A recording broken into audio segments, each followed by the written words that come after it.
Nah sekarang bagaimana kalau umpamanya seseorang sudah berhenti dari dosanya, merenung, tobat. Ingin tertumpah ini air mata.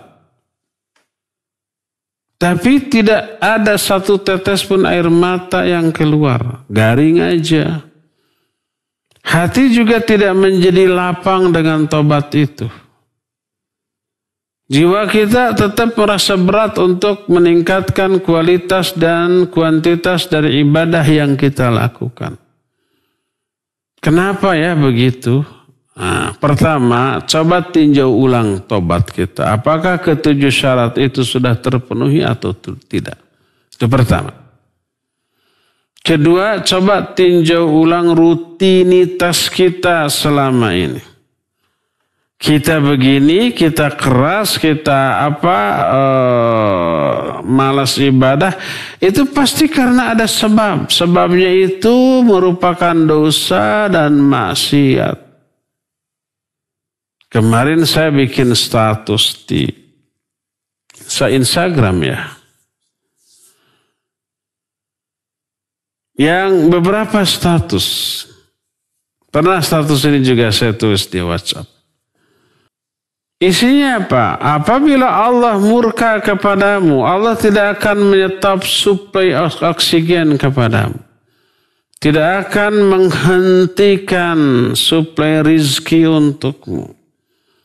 Tidak akan serta-merta mencabut nyawamu. Tidak akan menghentikan detak jantungmu atau yang seperti itu. Enggak. Kalau Allah murka kepadamu.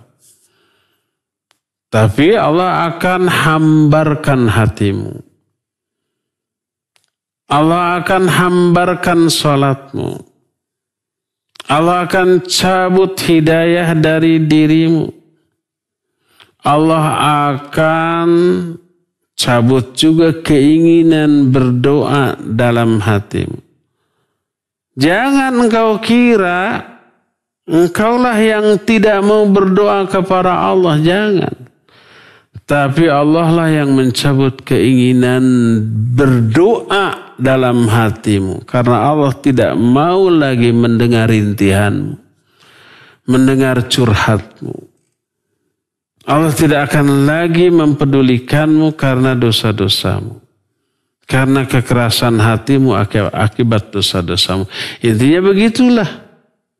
Maka Imam Ibnu Qayyim menyatakan bahwa hukuman terberat bagi para pelaku dosa adalah dikeraskan hatinya. Enggan untuk berdoa, enggan untuk ibadah, malas berat untuk beramal soleh dan tidak mau membaca Al-Quran, tidak mau berzikir, dan ketika sholat akan hambarlah sholat. Itu hukuman terberat. Hukuman terberat itu bukan diberi musibah sakit, bukan terkena wabah, bukan difakirkan atau dimiskinkan. Bukan itu hukuman terberat. Hukuman terberat itu adalah dihambarkannya ibadahmu dan dikeraskannya hatimu. Tak ada lagi zikir yang terucap. Tak ada lagi air mata penyesalan yang tertumpah. Tak ada lagi hati yang tergetar mendengar lantunan ayat Al-Quranul Karim. Itu yang terberat. Akibat dosa dan maksiat. Coba tinjau rutinitas kita. Itu rutinitas kita yang harus kita rubah. Ya. Semua yang buruk-buruk dihentikan, diganti dengan yang baik-baik. Semua yang umpamanya buang-buang waktu yang sia-sia diubah dengan sesuatu yang bermanfaat. Lihat pergaulan kita, dengan siapa kita bergaul. Rubah dengan bergaul dengan orang-orang yang baik-baik, yang soleh-soleh. Ya, itulah yang mempengaruhi kondisi hati kita. Berdasarkan hal itulah mungkin salah satu penyebab kenapa hati kita tetap keras. Kenapa tidak ada air mata yang tertumpah. Itu karena masih terlalu kuatnya dosa itu melekat dalam diri kita. Lihat lagi harta, sumber pendapatan kita. Barangkali ada yang haram, yang syubhat yang masuk ke dalam tubuh kita. Barangkali ada harta yang belum dibersihkan dari harta-harta kita. Ada zakat yang belum dikeluarkan. Ada infak dan sedekah yang belum kita salurkan, gitu ya.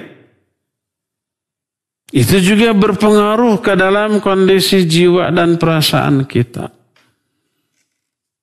Tinjau ulang semuanya itu, muhasabah diri kita, lalu rubah ke arah yang lebih baik. Insya Allah nanti lambat laun suasana hati kita pun akan berubah. Wallahu a'lam.